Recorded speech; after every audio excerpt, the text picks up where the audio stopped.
On the boat to Herm and Sark, you're always encouraged to keep an eye on the water for one of the world's most numerous and intelligent marine mammals.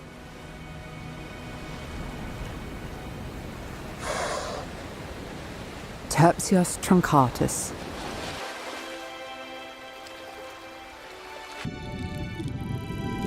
The bottlenose dolphin.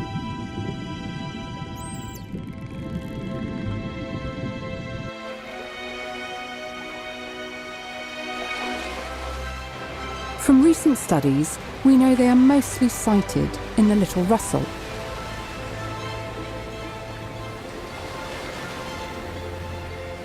And around Herm. Bottlenose dolphins can be spotted launching themselves into the air from the large rolling wake from bigger boats.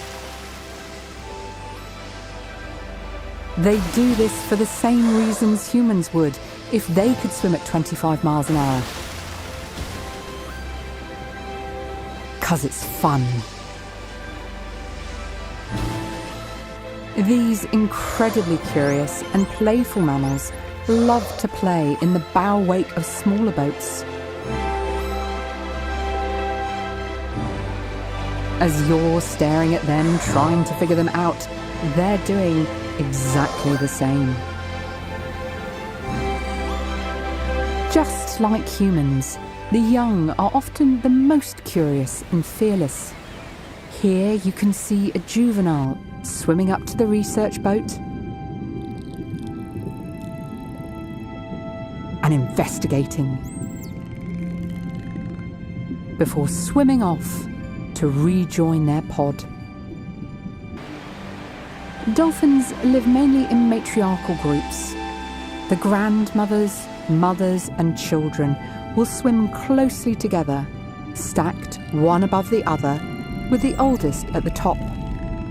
The recent increase in dolphin sightings over the last few years led to the creation of the Dolphin Project, dedicated to identifying individual dolphins through the unique shape and scarring on their dorsal fins.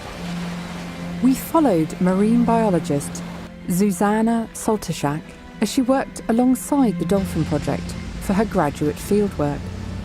Zuzana was researching the spatial and temporal distribution of bottlenose dolphins in the bailiwick of Guernsey. We go out and we look out for dolphins with binoculars. We jot down every 15 minutes the coordinates of where we are, what the sea state is like, any swell, if there's any boats around, to see what kind of activity there is and whether that has an impact on whether we see dolphins or not. We also have shore-based observations where we stand at a point. We have 4 points across the island for the study, and each point we try to survey once a week in the morning and in the evening to see if we saw anything. Because historically the sightings have been concentrated to the east of the island, so we've distributed our sightings around the whole island to see if there are any on the west or any on the southwest. So bottlenose dolphins as a whole species are like the most studied dolphin.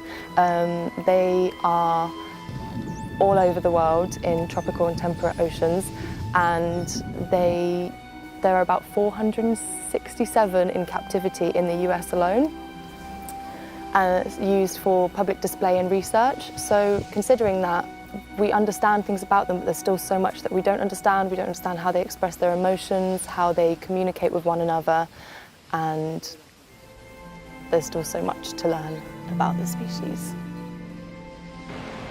Globally, dolphins face many threats from human encroachment. PCBs and industrial runoff, noise pollution and boat strikes. Although our waters offer sanctuary, these are highly mobile creatures, and what happens outside our waters has a direct impact.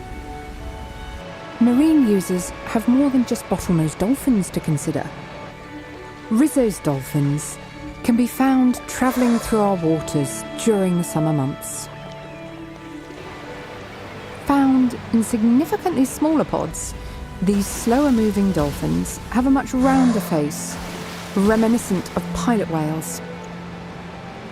If you venture Just a few nautical miles off our coasts, you may find yourself surrounded by large pods of common dolphins. These close relations of bottlenose dolphins are recognisable by their white bellies and the creamy yellow hourglass shape down the length of their bodies. Common dolphins, much shyer than bottlenose, reside further offshore, where they play in the big rolling swell, hunting large shoals of fish passing by.